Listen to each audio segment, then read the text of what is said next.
वेद में कुछ सूक्त ऐसे हैं जिन पर ये दावा किया जाता है कि इनकी रचना स्त्रियों ने की है। तो आज हम इसी दावे की पड़ताल करेंगे कि क्या ये सत्य है कि बहुत सारे सूक्त में आए हुए मंत्रों की रचना स्त्रियों ने की है, और इसके पक्ष में कितने स्कॉलर हैं, इसके विपक्ष में कितने स्कॉलर हैं, और विद्वानों की इस पर क्या राय है। और मैं इसमें ट्रेडिशनल स्कॉलर को भी लूँगा, और जो हमारे एकेडमी में होते हैं स्कॉलर, उनकी भी उनके इस पर क्या ओपिनियन है वो भी हम देखेंगे। तो सबसे पहले ट्रेडिशनल स्कॉलर की हम बात करेंगे। और वेद में जो ऋषिकाएँ हैं, आप सब उनका नाम जानते होंगे। फॉर एग्जाम्पल घोषा है, अपाला है, लोपामुद्रा है, विश्ववारा है, यमी है, शर्मा है, इंद्राणी है। तो इत्यादि जो स्त्रियों का नाम आता है और कहा जाता है कि ये वेद मंत्र के सूक्तों की करता है, वो मंत्र की रचना करता है।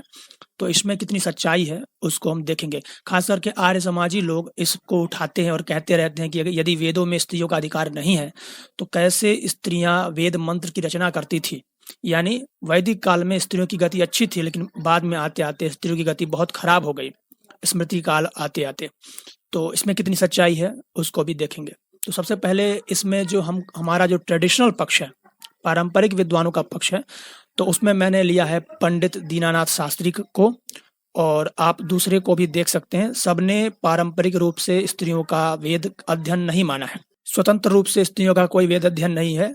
हाँ, पुरोहित आदि के आश्रय से कहीं वह वेद के मंत्र पढ़ लेती है, अपने पति या पुरोहित के आश्रय से। ठीक है, अध्ययन नहीं है, वो केवल कभी कभी कर्म कांड में उनको पढ़ने के लिए अलाउड है, वो एक्सेप्शनल केस है, लेकिन उसको अध्ययन का कोई अधिकार नहीं है। उसका बहुत सारा रीज़न है कि कहीं पर भी वैदिक शास्त्रों में स्त्रियों का उपनयन और स्त्रियों के गुरुकुल में जाकर के वेद अध्ययन आदि करने का उल्लेख प्राप्त नहीं होता। या महाभारत में द्रौपदी या जितनी भी स्त्रियों को आप ले ले, या रामायण में सीता जी का वर्णन आप ले ले, या राम जी के माताओं का, किसी भी स्त्री का ऐसा वर्णन नहीं आता कि इनका उपनयन हुआ, या बिना उपनयन के भी वो गुरु के सानिध्य में जाकर के वेद मंत्र इत्यादि पढ़ती थी। और वेद स्पष्ट रूप से पुरुषों का जो है वह ब्रह्मचारी के रूप में वर्णित करता है, और पुरुषों का गुरुकुल में जाकर के अध्ययन कहता है, लेकिन स्त्रियों का कहीं नहीं कहता। तो क्योंकि स्वामी दयानंद भी यह मानते हैं कि विधि यदि नहीं हो तो निषेध ही समझना चाहिए। तो उस हिसाब से, क्योंकि आर्य समाजी यह तर्क देते हैं, और स्वामी दयानंद ने यह तर्क बहुत दिया है, क्योंकि वेदों में मूर्ति पूजा नहीं है, इसीलिए वेदों में मूर्ति पूजा का निषेध ही समझना चाहिए, क्योंकि वेदों में विधि न होने से निषेध होता है। और पंडित दीनानाथ शास्त्री, इनको आप जानते होंगे, ये सनातन धर्मा आलोक नामक ग्रंथ रचयिता है, बहुत बड़े विद्वान हैं और वेद शास्त्रों की अच्छी समझ रखते हैं। इन्होंने बहुत सारे प्रमाणों से यह सिद्ध किया है कि जो ऋषिकाएं हैं वह सामान्य मनुष्य नहीं है। यानी ऋषिकाओं का यदि वेद मंत्र की रचना करना सिद्ध भी हो जाता है कि उन्होंने वेद मंत्र की रचना की है, तो इससे सामान्य स्त्रियों का वेद पठन पाठन सिद्ध नहीं होता, क्योंकि वह एक अलग योनि है।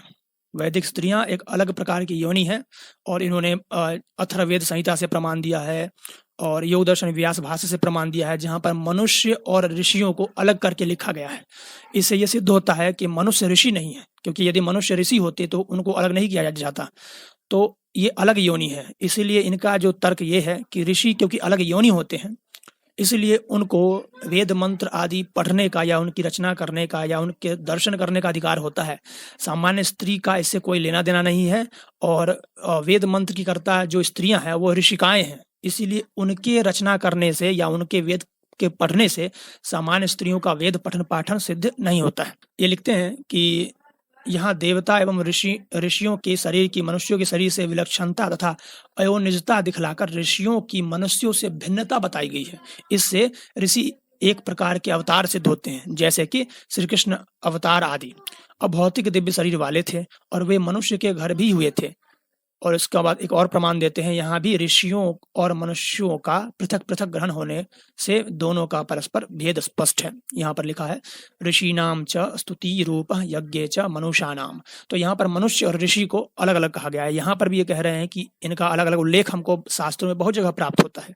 इसका अर्थ है कि वह मनुष्यों से भिन्न कोई जाति है, और उनको यदि वेद का अधिकार है तो इससे मनुष्यों को वेद का अधिकार सिद्ध नहीं होता। तो ये पक्ष ट्रेडिशनल लोगों का है। और इसमें ऐसा भी हो सकता है कि जो ये तर्क दे रहे हैं और जो ये प्रमाण प्रस्तुत कर रहे हैं, दूसरे पारंपरिक लोग इसको अलग प्रकार से खंडन करते हैं, लेकिन इस बात पर तो सभी पारंपरिक लोग सहमत है कि स्त्रियों का वेदों में अधिकार नहीं है, क्योंकि आदि शंकराचार्य खुद ये कहते हैं बृहदारण्यक में कि गृह कार्य में पांडित्य होना ही स्त्रियों का जो है पांडित्य है, मतलब गृह कार्य में निपुण होना ही स्त्रियों में पांडित्य है। और जब पुरुष की पांडित्यता की बात आती है तो वेद शास्त्र में निपुण होना कहते हैं। तो स्त्रियों में पांडित्य क्या है उसको पहले से ही बताया जा चुका है। तो ये एक पारंपरिक जो है यह दृष्टि है स्त्रियों का वेद मंत्र रचना का, जो कहा जाता है कि वैदिक स्त्रियों ने वेद मंत्रों की रचना की है। अब हम आते हैं एकेडमिक्स में ये क्या माना जाता है। तो हमने लिया है आर.एस. शर्मा को, ये एक बहुत प्रोमिनेंट हिस्टोरियन है और इनकी किताब को एनसीईआरटी ने भी पब्लिश किया था। ये ओरिजिनल छपती है ऑक्सफोर्ड से। तो चलिए देखते हैं कि आर.एस. शर्मा क्या लिखते हैं। R S. Sharma was a prominent Indian historian known for his work on ancient India history including the Vedic period. R S. Sharma extensively discussed the social structure of ancient India including the position of women in his seminal book Ancient India, first published in 1977 by the National Council of Education Research and Training। NCERT ने इसको publish किया था 1977 में पहली बार। This textbook widely used in India education reflect his analysis of Vedic society based on primary source like the Rig Veda. Sharma argued that during the early Vedic period women enjoy a relative high status compared to the later Vedic period। तो इन्होंने एक comparison दिया कि letter वैदिक period में, यानी कि हम कह दें कि 10,000 BC के बाद और 10,000 BC के पहले दोनों में जो वुमेन का जो एक कंपैरिजन उन्होंने किया है, तो वो कहते हैं कि जो अर्ली वैदिक पीरियड है, यानी कि जो 10,000 BC के बाद वाला जो पीरियड है वो पहले वाले से अच्छा था। तो उस पर हम इसको विस्तार से देखते हैं कि इन्होंने क्या लिखा है। और नीचे आपको पेज नंबर वगैरह सब दिख जाएगा, तो आप देख लीजिएगा। वुमेन कुड अटेंड असेंबली, यानी कि स्त्रियों को ऋग्वैदिक काल की ये बात कर रहे हैं, ठीक है, वैदिक काल की, तो अर्ली वैदिक काल की। तो ये कह रहे हैं कि वुमेन कुड अटेंड असेंबली, यानी कि सभा में जाकर के स्त्री को बोलने का अधिकार था या नहीं, लेकिन सभा में स्त्रियां जा सकती थी, ये बात तो लिखी हुई है। They could offer sacrifice along with their husband, वो यज्ञ में भाग ले सकती थी अपने पति के साथ। We have an instance of 5 women who compose the hymns although the later text mention 20 such women. हमारे पास 5 ऐसी महिलाओं का प्रमाण है, या 5 ऐसी महिलाओं को हम अपने एनालिसिस से जानते हैं जिन्होंने वैदिक सूक्तों को कंपोज किया है, और बाद में जो है हमको 20 ऐसी महिलाओं का वर्णन प्राप्त होता है। Obviously the hymns were composed orally, और ये जो कंपोजिशन हुआ है हिम्स का यानी वैदिक मंत्रों का, वह ओरली हुआ है, यानी लिख के नहीं हुआ है, ये मुंह से गा के हुआ होगा, ठीक है, और ऐसे ही पास ऑन हुआ था। It was obviously as a patriarchal family headed by the father. तो ये कह रहे हैं कि ये एक पुरुष प्रधान समाज था और परिवार था जो कि पिता के द्वारा संरक्षित था और उसके द्वारा चलाया जाता था, जैसे कि रोमन एम्पायर में होता था। तो यहाँ पर आर.एस. शर्मा तो एक बात तो क्लियर है कि ये बात वो मान रहे हैं कि वेद मंत्रों की कर्ता स्त्रियां थी, तो इस बात में कोई डाउट नहीं है कि आर.एस. शर्मा इस बात को मानते हैं। It seems that several generations of the family lived under the same roof because it was a patriarchal society. The birth of son was desired again and again. पुत्र की जन्म की कामना जो है लोग करते थे और बहुत बार करते थे। And especially people prayed to the gods for brave sons to fight the war. और वो क्यों करते थे कि भाई युद्ध में जीतने के लिए, ठीक है, कि लड़का होगा युद्ध लड़ेगा। In the Rig Veda no desire is expired for daughter, बेटियों के लिए ऐसा कुछ हमको कामना देखने को ऋग्वेद में नहीं मिलता। Through the desire for children and cattle is a recurrent theme in the hymns. तो हमको बच्चों के और ये जो कैटल यानी कि मोस्टली गाय के लिए ऐसा देखने को मिलता है। फिर ये कहते हैं in the day to day administration the king was assisted by the few functionaries. The most important functionary seems to have been the Purohit.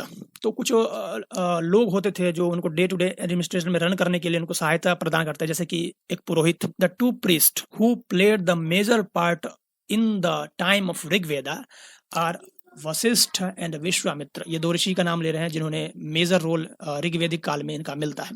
They inspired the tribal chief to action and lauded their exploit in return for handsome reward in cow and women slave. तो वो जो है tribal chief को encourage करते थे किसके rewards में, तो वो लड़कियों के रिवॉर्ड्स में और वुमेन स्लेव के रिवॉर्ड्स में, ठीक है। वो उनको ऑफर करते थे कि भाई अब तो वो पुरोहित है, तो पुरोहित यानी कि धर्म का जानकार है, तो वो रूल बनाता होगा कि भाई आप ऐसा करेंगे तो ईश्वर खुश होगा, आपको गाय देगा और वुमेन स्लेव देगा, ऐसा कुछ, ठीक है। तो ऑल्दो कि आर एस शर्मा इस बात को मानते हैं कि कुछ स्त्रियों का अधिकार था और वो वेद मंत्र की रचना करती थी और वो असेंबली में भाग लेती थी, लेकिन वो इस बात को भी कहते हैं कि उस समय वुमेन स्लेव थी, यानी स्लेवरी सिस्टम को वो डिस्कस करते हैं। तो ये जो जैसे आर्य समाजी बोलते हैं कि सब कुछ अच्छा था, तो ऐसा नहीं है, सब कुछ अच्छा नहीं था। तो हिस्ट्री कभी भी ब्लैक एंड व्हाइट नहीं होती, ग्रे होती है। इसको अगर हम समझे तो ऐसा है कि कुछ एलीट क्लास की लड़कियों को, स्त्रियों का अधिकार होगा वेदादि शास्त्र को पढ़ने का और समझने का और असेंबली में जाने का, सभी को नहीं होगा, क्योंकि उस समय स्त्रियों की गति इतनी अच्छी नहीं थी, स्लेवरी सिस्टम था। आगे लिखते हैं, most of their war were fought for the sake of cow. ऋग्वैदिक काल में जो बहुत ज़्यादा जो वॉर हुए हैं वो इसलिए लड़े गए हैं, गाय के लिए लड़े गए हैं। The term for war in the Rigvedas it's gavishti in the search of cow, और द सर्च ऑफ काव यानी गाय के खोज में, और सर्च फॉर काव, गाय के खोज के लिए गविष्ठी इसका नाम दिया गया। उसके लिए जो है बहुत सारे वॉर का हमको उल्लेख प्राप्त होता है। The cow seems to have been the most important from of wealth and whenever we hear of gift made to priest, हमको गाय ऐसा देखने को मिलता है कि एक बहुत ज़्यादा ही इम्पोर्टेंट वेल्थ है, तरह से वेल्थ की तरह इसको देखा गया है, और इम्पोर्टेंट ऋग्वैदिक काल में ये दिखता है, बहुत महत्वपूर्ण दिखता है। और इसको गिफ्ट किसी को देना है तो जैसे हम आज पैसा देते हैं या कोई किताब देते हैं, तो उस समय गाय गिफ्ट दी जाती थी, ठीक है। गाय बहुत ज़्यादा महत्वपूर्ण थी। It is state in term of cow and women slave and never in term of measurement of land. तो ये जो गिफ्ट वगैरह होते थे वो मोस्टली गाय होती थी या वुमेन स्लेव होती थी, ठीक है। जमीन के मेजरमेंट वगैरह या लैंड को देने की बातें नहीं आई है। तो यहाँ पर भी ये लिखते हैं इस बात को, स्लेवरी को, कि भाई वुमेन स्लेव उस समय थी और उसको गिफ्ट के रूप में देना एक बहुत ज़्यादा जो है प्राइड की बात कह लो, या बहुत बड़े गिफ्ट में आता था, ठीक है। इससे बड़ा कुछ नहीं है गाय और वुमेन स्लेव की बड़ा। तभी तो इसको ये डिस्कस कर रहे हैं कि भाई one of the most precious gift था ये। The Rigvedic people may have occasionally occupied piece of land, but land did not form the well-established type of private property. तो मतलब ऐसा कुछ रेगुलरली या देखने को नहीं मिलता कि वो लोग लैंड के लिए लड़ते थे, लैंड ऑक्यूपेशन के लिए, जबकि गाय के लिए लड़ना बहुत ज़्यादा वैदिक पीरियड में देखा जाता है। गाय को एज अ गिफ्ट और वुमेन स्लेव को एज अ गिफ्ट के लिए, जो जीतता होगा उसको प्रीस्ट गिफ्ट करता होगा। इस सब से क्या हमको पता चलता है कि कुछ स्त्रियों की अच्छी गति होगी, जिनके जो हाई बॉर्न होंगे उनकी, लेकिन सभी स्त्रियों की गति अच्छी थी ये कहना ठीक नहीं है आर एस शर्मा के हिसाब से। अब हम देखेंगे माइकल विट्ज़ेल का व्यू। माइकल विट्ज़ेल कौन है? अमेरिकन जर्मन नेशनलिस्ट हैं। Michael Witzel is a prominent scholar and philologist, currently the Wales professor of Sanskrit in Harvard University, born in 1943 in Germany. He is widely recognized for his extensive work on Vedic Sanskrit, ancient India history, and the Vedas, the foundational text of Hinduism. His research focused on the dialect of Vedic Sanskrit. ठीक है, तो dialect पर इनका focus है, तो इनसे better कौन बता सकता है। The historical development of Vedic religion and the linguistic and culture prehistory of the Indian subcontinent. Wittjell has authored numerous articles about books, including the translation of Vedic texts like the Rig Veda into German, and he is known for his rigorous evidence-based approach to Indology. तो Michael विट्ज़ेल Harvard university में संस्कृत के professor हैं और इन्होंने वेद पर अच्छा काम किया, वैदिक संस्कृत के डायलेक्ट पर अच्छा इनका वर्क है और बहुत सारी किताबें लिखी है। तो ये क्या कहते हैं, इन्होंने तो पूरा एक रिसर्च पेपर तक लिख रखा है, जो वेद में फीमेल ऋषि का बताया जाता है कि वो कुछ मंत्रों की करता है उस पर। तो ये देखिए समरी में लिखते क्या है, उसके बाद इसको हम डिटेल में डिस्कस करेंगे आगे, ठीक है। तो समरी में लिखते हैं Michael Witzel, it is traditional but common misconception that a considerable number of Rigvedic hymns were composed by women. वो कहते हैं कि ये एक भ्रम है कि बहुत सारे नंबर में जो महिलाएं हैं उन्होंने ऋग्वेदिक हिम्स की रचना की है, ये मिसकंसेप्शन ये कह रहे हैं। Though the female author and interlocutor are not entirely absent from the Vedas, the role of literate women in the Rig Veda will have to be re-evaluated। ठीक है, ये भी कह रहे हैं कि फीमेल ऑथर ऐसा नहीं है कि भाई अब कहीं हमको मिलता है, लेकिन फिर भी हमको उसको एवेलुएट करना चाहिए कि भाई वो सच में उसकी ऑथर है या नहीं। The traditional names given from female Rigvedic author including those derived from the wording of the hymns but also personified beliefs, speech and bitch. तो इसको ये अच्छे से डिस्कस करेंगे और हम भी देखेंगे। तो हमको जो इनके पूरे आर्गुमेंट को, रिसर्च पेपर को मैं आपको बहुत ही आसान भाषा में समझाने का प्रयास करूंगा। बाकी ये जो इस नाम से रिसर्च पेपर है, female Rishi and philosopher in the Vedas, आप गूगल पर लिखेंगे तो ये इनका रिसर्च पेपर आपको मिल जाएगा और उस आर्टिकल को आप अच्छे से ओरिजिनल टेक्स्ट में पढ़ सकते हैं। मैंने भी जहाँ तक संभव हुआ है ओरिजिनल टेक्स्ट लगाने का प्रयास किया। इनके आर्गुमेंट को जानने से पहले हम क्या करेंगे, first of all let us take a look at the main argument in Michael Witzel book. After that we will discuss his argument in detail and what he has to say. तो पहले हम इनके main argument को लेंगे कि इनका कहने का अर्थ क्या है, और फिर हम हर एक चीज पर डिस्कस करेंगे। इस पुस्तक का मुख्य तर्क यह है कि एक सामान्य धारणा रही है कि कई ऋग्वैदिक मंत्र स्त्रियों द्वारा रचित है, लेकिन इस धारणा का पुनर्मूल्यांकन किया जाना चाहिए। पुस्तक में यह बताया गया है कि भले ही स्त्री ऋषियों और दार्शनिकों का उल्लेख वैदिक साहित्य में मिलता है, फिर भी अधिकांश वैदिक मंत्र पुरुषों के द्वारा लिखे गए हैं।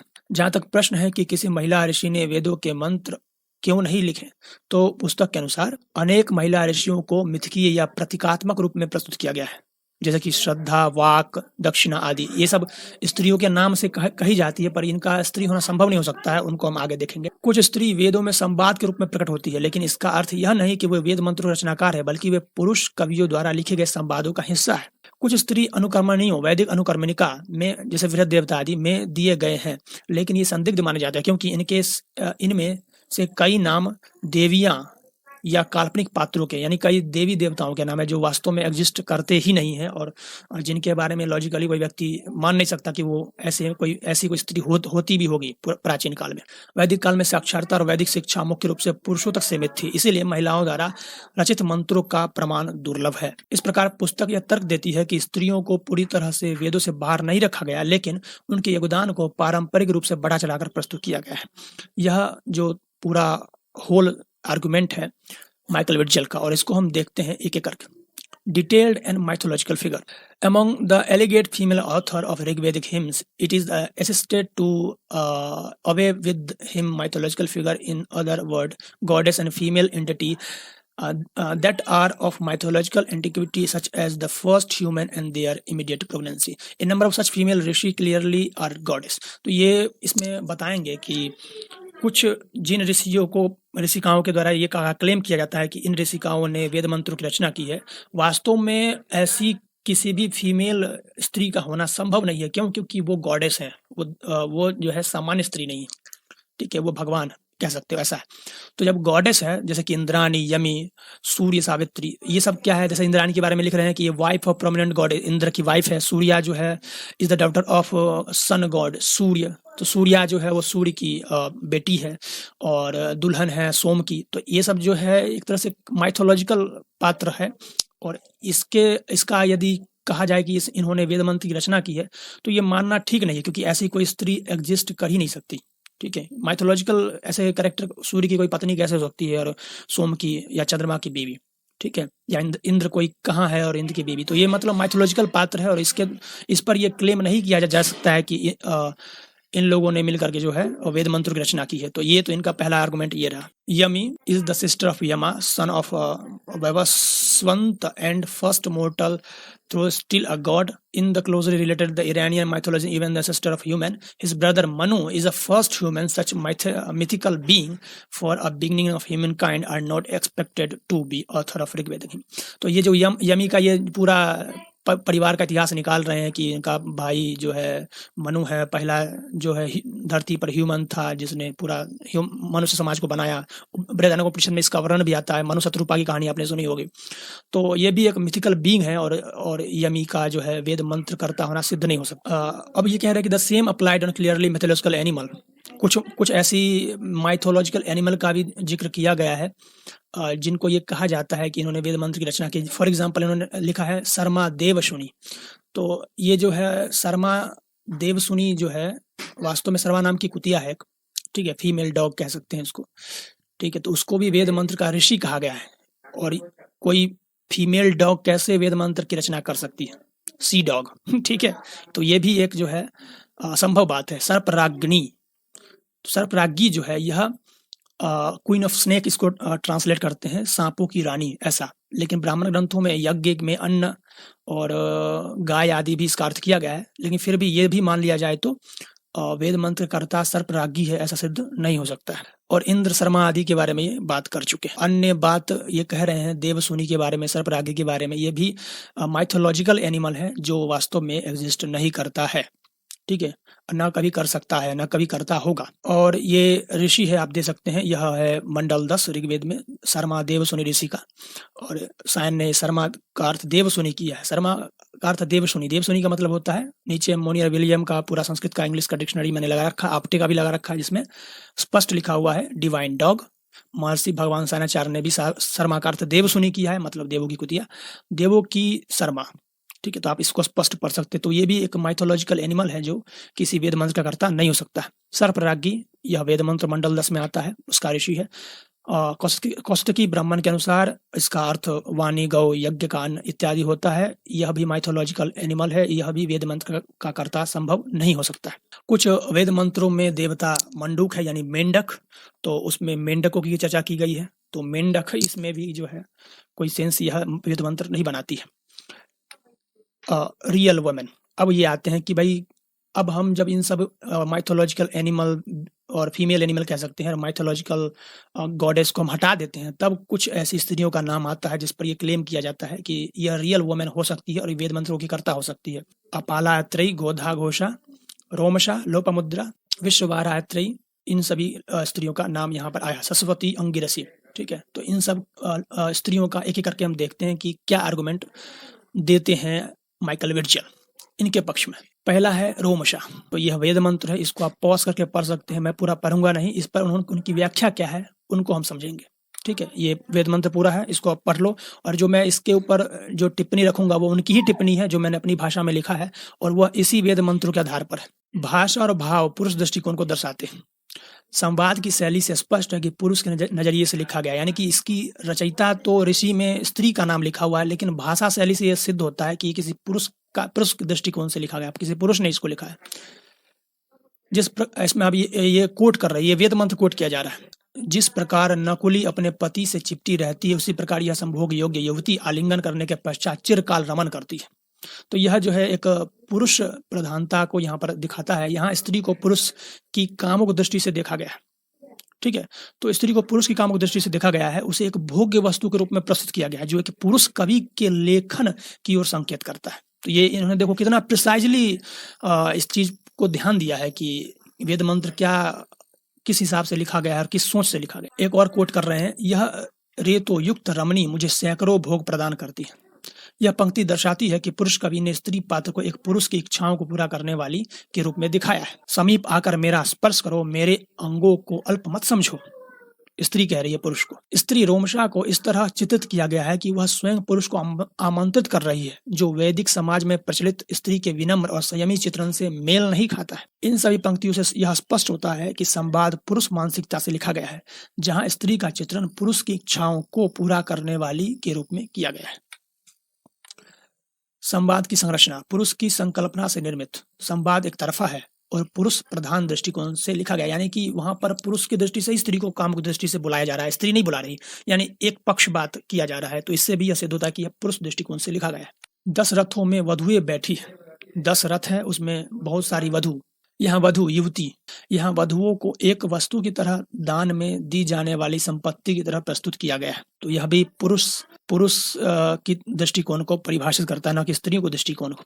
यदि यह स्त्री लेखन होता तो इसमें स्त्री की स्वतंत्रता भावनाएं या उसकी इच्छाएं भी झलकती, लेकिन यहाँ सिर्फ पुरुष की धन दौलत और स्त्री प्राप्ति पर जोर है। तो यह वेद मंत्र को देखने से माइकल विर्जिल कह रहे हैं कि ऐसा लग रहा है कि इसमें कोई स्त्री स्वतंत्रता की भावनाएं कहीं वेद मंत्र में नहीं दिख रही है, उसकी इच्छाएं को प्रदर्शित नहीं किया गया, जबकि पुरुष की इच्छाओं को प्रदर्शित किया गया है। इससे भी यह सिद्ध होता है कि यह किसी स्त्री की रचना नहीं है। रोमशा पति से कहती है, समीप आकर मेरा स्पर्श करो। यहाँ स्त्री खुद आगे बढ़कर पति को आमंत्रित कर रही है, जो पुरुष प्रधान लेखन का संकेत है।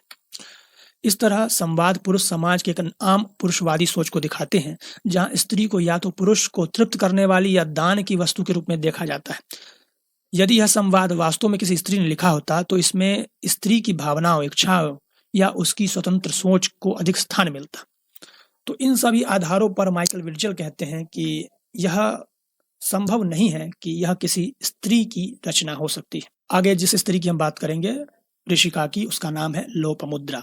यह ऋग्वेद मंडल 1 में आती है। अब यह वेद मंत्र है, उसको आप पूरा आप पढ़ लेना, उसके आधार पर हम कहेंगे। और वह जो कथन है वह माइकल विर्जिल का कथन है, यानी उनका इन वेद मंत्रों से क्या आशय है, वो क्या आपसे कहना चाहते हैं कि इसमें पुरुषवादी सोच कैसे दिखती है, उसको मैं यहाँ पर बता रहा हूँ।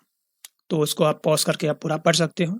संवाद की भाषा और दृष्टिकोण पुरुष पर केंद्रित है। इसमें ये कह रहे हैं कि संवाद में स्त्री लोपमुद्रा की बात तो कही गई है, लेकिन वह मुख्य रूप से पुरुष अगस्त के तप, सिद्धांत और काम के बीच में संघर्ष को उभारने के लिए। लोपमुद्रा की पंक्तियां। अब लोपमुद्रा क्या बोल रही है उस वेद मंत्र में, उसको आप सुनिए। मैं पूर्वकालिक अनेक वर्षों में रात दिन और उषा काल में शरीर को जीर्ण करते हुई तुम्हारी सेवा में लगी रही हूँ। यानी लोपमुद्रा कह रही है कि मैं पूर्व काल में अनेक वर्षों से रात दिन और उषा काल में शरीर को जीर्ण करते हुई तुम्हारी सेवा में लगी रही हूँ। इस समय बुढ़ापा मेरे अंगों का सौंदर्य नष्ट कर रहा है। तो यह भी जो है पुरुष दृष्टिकोण से लिखा हुआ लगता है। यह पूरी तरह से पुरुष दृष्टिकोण से लिखा गया प्रतीत होता है, क्योंकि लोपमुद्रा अपने सौंदर्य के नष्ट होने की चिंता कर रही है, न कि अपनी इच्छाओं या स्वतंत्रता की। यानी आप मेरे पास आओ, मेरा तो अब एज जो है वो एजिंग हो रही है, एज ढल रहा है, तो अब उस हिसाब से देखो, फिर हर बात बोली नहीं जाती।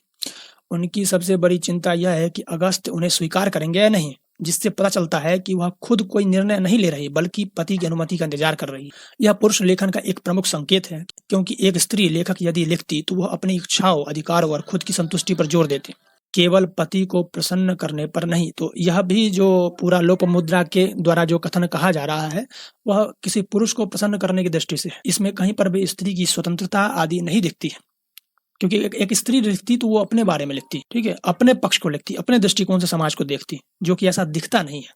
अगस्त की पंक्तियां, अगस्त क्या कह रहे हैं वो देखें। हे पत्नी, मैं मंत्रों के जप और ब्रह्मचर्य पालन में लगा रहा, फिर भी न जाने किस कारण मुझ में काम भाव उत्पन्न हो गया। यह पूरी तरह एक पुरुष योगी के दृष्टिकोण से लिखा गया कथन है। यहाँ दो बातें स्पष्ट है। पुरुष के ब्रह्मचर्य और संयम की महिमा। अगस्त यह स्वीकार करते हैं कि उन्होंने संयम रखा, लेकिन अचानक उनमें काम भावना उत्पन्न हो गई। यह मानसिक संघर्ष वैदिक काल के एक पुरुष तपस्वी के लिए एक बड़ा प्रश्न था, लेकिन एक स्त्री की दृष्टि से यह उतना महत्वपूर्ण विषय नहीं होता। यदि यह संवाद पुरुष में लोपमुद्रा द्वारा लिखा गया होता तो वह अपने स्वयं के जीवन और इच्छाओं पर केंद्रित होती, बजाय इसके कि वह अगस्त को मनाने का प्रयास करती। पुरुष की मानसिकता में स्त्री भूमिका भोग्या के रूप में चित्रण यहाँ पर किया गया है। संवाद में स्त्री को पुरुष के लिए भोग्या और तपस्या को भंग करने का माध्यम माना गया है। उदाहरण, तुम लोपमुद्रा वीर सेचन समर्थ, मुझ पति के साथ संगत हो जाओ। यहाँ पुरुष स्त्री को एकमात्र संतान उत्पन्न करने वाले माध्यम के रूप में देख रहा है। यदि यह संवाद किसी स्त्री ने लिखा होता तो यह केवल संतान उत्पत्ति तक सीमित नहीं होता, बल्कि स्त्री की भावनात्मक और मानसिक स्थिति पर जोर देता। तपस्या करते हुए पत्नियां भोग समर्थ पतियों के समीप जाती है, यह भी वेद मंत्र का हिस्सा है। यह पूरी तरह पुरुषवादी सोच को दर्शाता है कि स्त्रियां तपस्या करने के बाद भोग की ओर आकर्षित होती है। यदि इसे स्त्री की दृष्टि से लिखा गया होता तो यह स्त्रियों की इच्छाओं और अधिकारों की स्वतंत्र चर्चा न करता, न कि केवल यह दिखाता कि वे पुरुष के पास जाती है। तो जो भी हम वेद मंत्र देखेंगे जिन पर यह क्लेम किया जाता है कि यह स्त्रियों द्वारा लिखा गया है, उसमें स्त्री के अधिकारों की बात नहीं की जा रही है। उसमें केवल पुरुषों के अधिकार और पुरुषों के मानसिक कामनाओं की बात की जा रही है कि वो क्या चाहते हैं। यह दिखता नहीं है, वेद मंत्र की रचना से यह दिखता नहीं कि उसमें स्त्री के अधिकारों की कुछ बात हो रही है, ठीक है। कहने मात्र के लिए स्त्री की रचना है, बात तो सारी पुरुषों की हो रही है। यहाँ पर संवाद का उद्देश्य अगस्त के संघर्ष को दिखाना, लोपमुद्रा के नहीं। पूरा संवाद अगस्त की ब्रह्मचर्य और काम वासना के बीच संघर्ष को दर्शाने के लिए रचा गया है। अगर यह संवाद किसी स्त्री ने लिखा होता तो इसमें यह दिखाया जाता कि लोपमुद्रा ने अपनी इच्छाओं को कैसे व्यक्त किया और वह स्वयं क्या चाहती है। यानी कि स्त्री की इच्छा की बात नहीं चल रही। अगर स्त्री लिखती तो अपनी इच्छाएं लिखती, ये तो पुरुषों की इच्छाएं लिख रही है। लेकिन यह संवाद में लोपमुद्रा केवल एक प्रेरक पात्र की भूमिका निभा रही है, जिससे अगस्त का आंतरिक संघर्ष और निर्णय उभर कर सामने आए। इसलिए यह संवाद स्पष्ट रूप से एक पुरुष कवि द्वारा लिखा गया प्रतीत होता है। अब है शाश्वती अंगिरसी। यह वेद मंत्र आप पढ़ सकते हैं, इसमें क्या लिखा गया है इसी के आधार पर आगे बात होगी और इसी को कोट करके कहा जाएगा कि इसमें कैसे पुरुषवादी सोच झलकती है। ये बहुत लंबा है, तो इसको आप एक-एक करके पॉज़ करके, जिनको एकदम स्पष्ट देखना है कि क्या लिखा गया है और पूरा क्रिटिकल एनालाइज़ करना चाहते हैं, तो हर एक वेद मंत्र को पढ़ सकते हैं। ठीक है? संवाद की विषय वस्तु, युद्ध, वीरता और विजय। पूरे मंत्र में युद्ध, शत्रु, विजय, वीरता और शक्ति का वर्णन किया गया है। वैदिक काल में यह विषय राजाओं, योद्धाओं और पुरोहितों से जुड़ा हुआ था, जो सभी पुरुष प्रधान भूमिकाएं थी। यदि इसे किसी स्त्री ने लिखा होता तो इसमें सामाजिक संरचना, परिवार या स्त्री की स्थिति का जिक्र अधिक होता, लेकिन यहाँ केवल पुरुषों की चिंताओं को दर्शाया गया है। उदाहरण: हे धन स्वामी इंद्र, तुम्हारे विद्वान श्रोता तुम्हारे शत्रु लोगों को भय के कारण कंपन उत्पन्न करते हैं एवं बार बार विपत्तियों को पार कर जाते हैं। यहाँ इंद्र की शक्ति, शत्रुनाश और युद्ध क्षमता का गुणगान किया गया है, जो पुरुष प्रधान सोच को दर्शाता है। यदि कोई स्त्री यह लिखती तो वो संभवतः वह संरक्षण, परिवार या समाज में स्त्री की भूमिका पर केंद्रित करती। स्त्री की भूमिका का अभाव इस पूरे सूक्त में उसका अभाव है, उसको दिखा रहे हैं। इस मंत्र में स्त्री का कोई उल्लेख नहीं, जबकि वैदिक समाज में वे भी प्रजा का हिस्सा थी। यदि यह स्त्री द्वारा लिखा गया होता तो इसमें स्त्री की चिंता, उनके समाज दृष्टिकोण को प्रमुखता दी जाती। तो मतलब क्लेम तो ये किया जा रहा है कि यह सूक्त स्त्रियों ने लिखा है। पूरे सूक्त में कहीं स्त्री के बारे में कुछ लिखा ही नहीं हुआ, लेकिन इस मंत्र में केवल इंद्र की शक्ति, युद्ध में विजय की कामना की गई है, जिससे यह सिद्ध होता है कि यह पुरुष मानसिकता से लिखा गया है। बलिदान, दान और शक्ति प्राप्त करने की आकांक्षा पुरुषवादी दृष्टिकोण को दर्शाता है। मंत्रों में शक्ति, दान और वीरता पर जोर दिया गया है, जो प्राचीन समाज में पुरुषों की प्रमुख चिंता थी।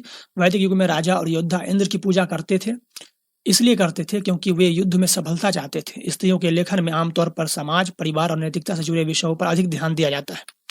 उदाहरण: हे वज्रधारी इंद्र, मैं तुम्हें अधिकतम मूल्य में भी नहीं बेचूंगा। मैं 1000, 10,000 अथवा असीमित धन के बदले भी नहीं बेच सकता।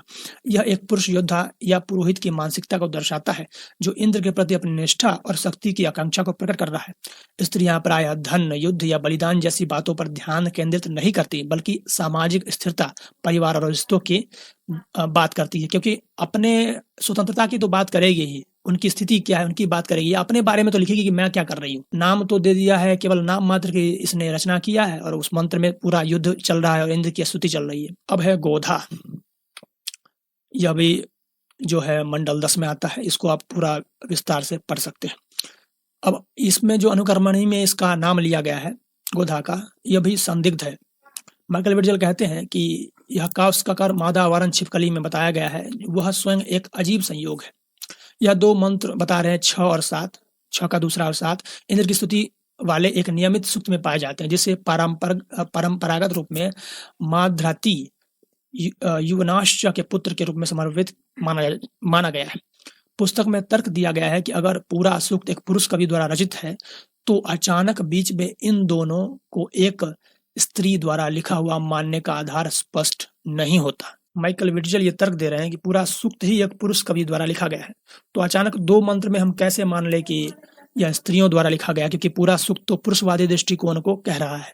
व्याकरण की संदिग्धता दिखा रहे हैं। शक्तिम बिभर्षि मंतुमः 6b मंत्र कह रहे हैं कि इसमें कुछ शब्द की ध्वनि अन्य वैदिक मंत्रों से मिलती है, जैसे कि 8:1:34 उसमें उस मंत्र को कोट कर रहे हैं। तो आप मंत्र का कोटेशन देखिएगा, मंत्र का लोकेशन अलग हो सकता है, खास करके मंत्र संख्या, लेकिन इससे यह साबित नहीं होता कि इसे गोधा नामक स्त्री ने लिखा है। व्यायाम शब्द का प्रयोग, यह एक पुरुषवादी संदर्भ हो सकता है, जहां वंश, परंपरा या योद्धा की शक्ति की बात हो रही है। इसे स्त्री लेखन से जोड़ना तर्कसंगत नहीं लगता। मंत्र 7 में स्त्री स्वर की अनुपस्थिति। हे देवो, हम तुम्हारे कर्मों में कोई भूल नहीं करते, हम तुम्हारे किसी काम में उदासी नहीं बरतते। हम मंत्र और श्रुति के अनुसार चलते हैं एवं दोनों हाथों में यज्ञ सामग्री लेकर के यज्ञ पूर्ण करते हैं।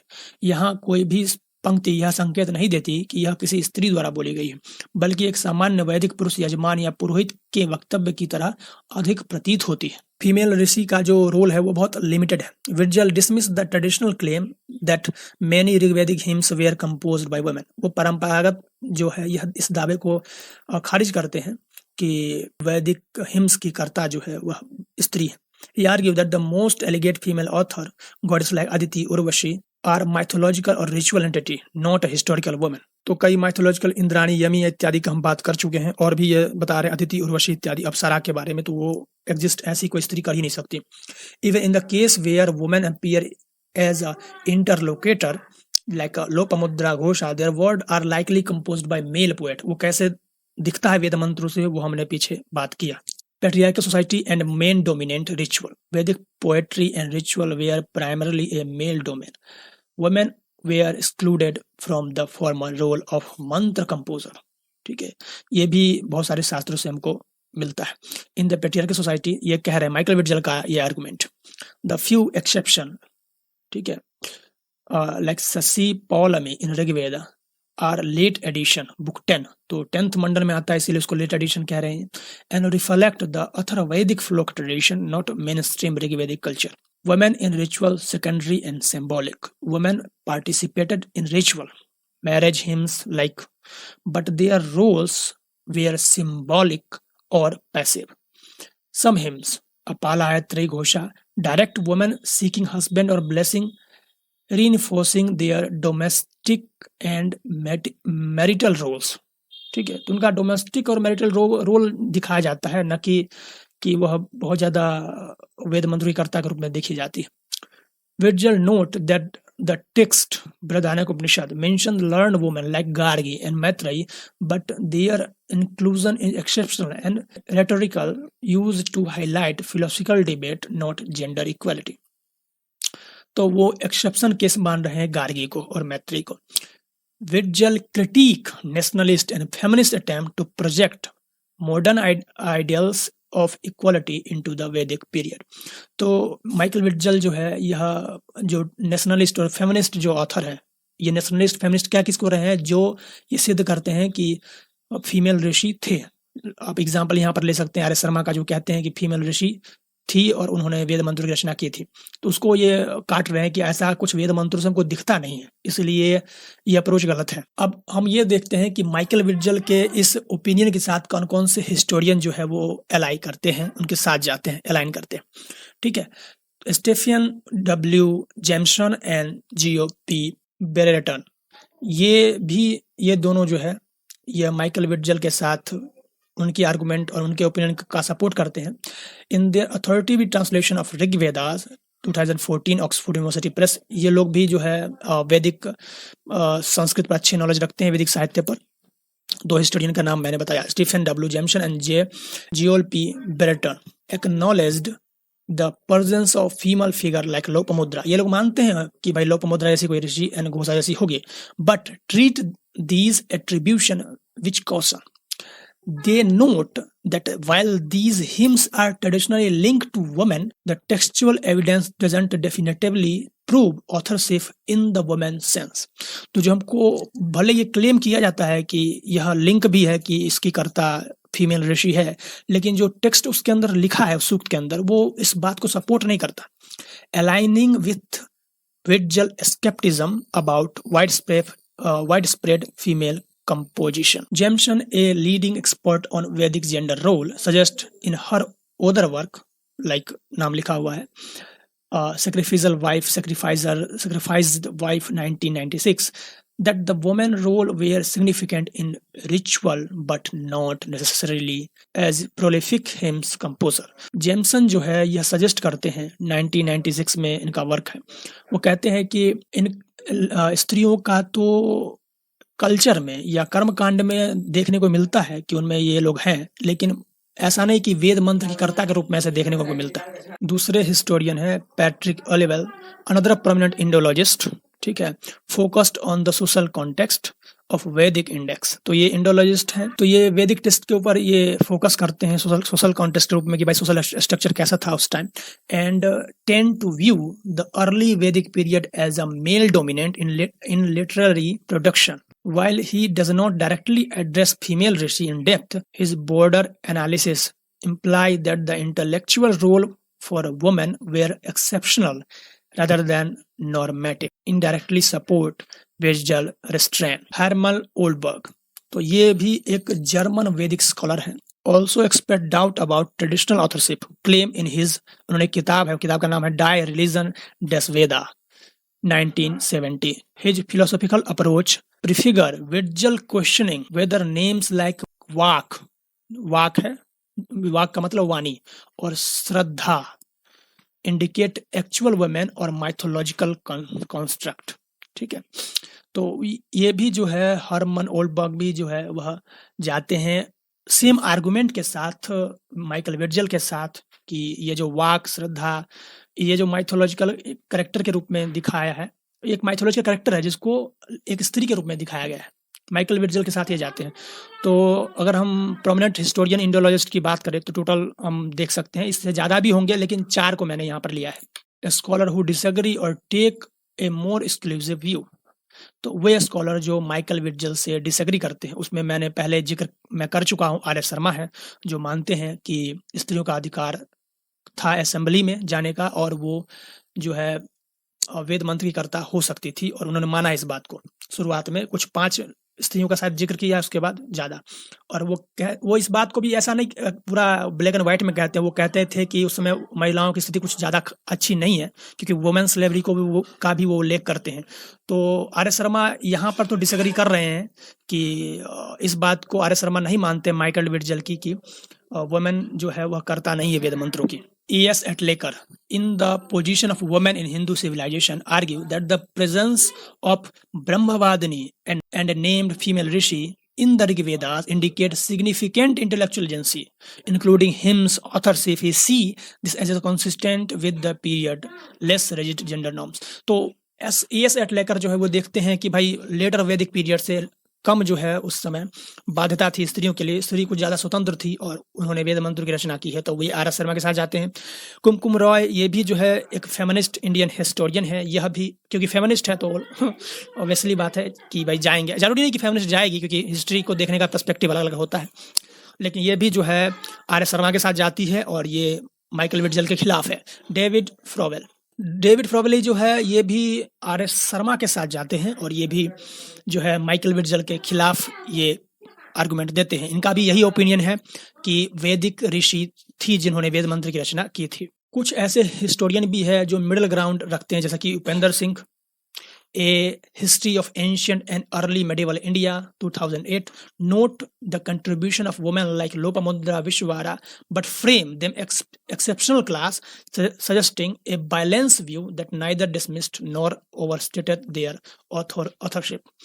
So ये कुछ मान लेते हैं एक्सेप्शन केस कि भाई कुछ स्त्री थी जिन्होंने एक्सेप्शनली जो है वेद मंत्र की रचना की थी। ऐसा कोई रूल नहीं था कि या कोई एक नॉर्मल चीज़ थी कि भाई कोई भी लड़की वेद मंत्र की रचना कर सकती थी। ठीक है, ये कुछ एक्सेप्शन में ये लोग मान के चल रहे हैं। वैसे ही वेंडी डॉनिगर है, या जो भी नाम इनका Doniger, in the Hindus and alternative history में लिखते हैं, recognize the female rishi as a part of Vedic culture and highlight the interpretive challenge align the partially with the Virgil caution while string affirm their presence. तो ये जो उपेंद्र सिंह है, Wendy डॉनिगर है, ये लोग जो है दोनों के साथ अलाइन नहीं करते। ये मानते हैं कि भाई एक्सेप्शनल केस में कुछ स्त्रियां थी जिन्होंने वेद मंत्र की रचना की थी, लेकिन स्त्री की गति कुछ अच्छी नहीं थी। ठीक है, कह सकते हैं कि ज़्यादा अलाइन है आर एस शर्मा के साथ, क्योंकि आर एस शर्मा भी तो ऐसा ही मानते हैं कि भाई कुछ स्त्रियों ने की थी। अब आर एस शर्मा ने ऐसा नहीं लिखा कि और स्त्रियां नहीं करती थी, हो सकता है वो मानते हो, लेकिन उन्होंने इस बात को तो स्पष्ट रूप से माना है कि वैदिक स्त्रियों ने वेद मंत्र की रचना की है। लेकिन उस समय वैदिक स्त्रियों की जो गति थी समस्त स्त्रियों की अच्छी थी, इस बात को आर एस शर्मा नहीं मानते। जबकि उपेंद्र सिंह आदि जो है यह इनसे थोड़ा सा डिफर इस बात पर करेंगे कि यह एलिट क्लास की और हाई बॉर्न स्त्रियों का भी जो है वेद मंत्र का कर्तव्य तो नहीं मानते हैं। यानी जरूरी नहीं कि जो हाई बॉर्न है वो वेद मंत्र की रचना करेगी ही, ठीक है, या उसको कोई बाध्यता नहीं होगी। बाध्यता ये मान रहे हैं कि कुछ एक्सेप्शनल केस में हमको ये लोपमुद्रा विश्ववारा आदि का जो है उल्लेख मिल जाता है, जिसको ये लोग वेद मंत्र का कर्ता मान रहे हैं। ठीक है, तो ये था हमारे पास ट्रेडिशनल व्यूज और एकेडमिक व्यूज कि वेद मंत्र की कर्ता स्त्री है अथवा नहीं। तो इसमें आप बुद्धि का प्रयोग कीजिए। आपको क्या लगता है कि क्या स्त्रियों ने वेद मंत्र की रचना की है? आपको किसका आर्गुमेंट अच्छा लगता है, तार्किक लगता है, प्रमाणों के अनुकूल लगता है? आर एस शर्मा का व्यू लगता है या माइकल विट्जेल का? क्योंकि दो ही ये प्रोमिनेंट है, बाकी लोग तो या तो सपोर्ट कर रहे हैं या विरोध कर रहे हैं। ठीक है, मैंने इन दो को लिया क्योंकि ये दो इंडिया में तो prominent historian R S Sharma है और एक मैंने ले लिया है माइकल विट्जेल का। आप किसी और को भी ले सकते हैं, तो और बाकी हिस्टोरियन को मैंने इनके साथ अलाइन कर दिया है।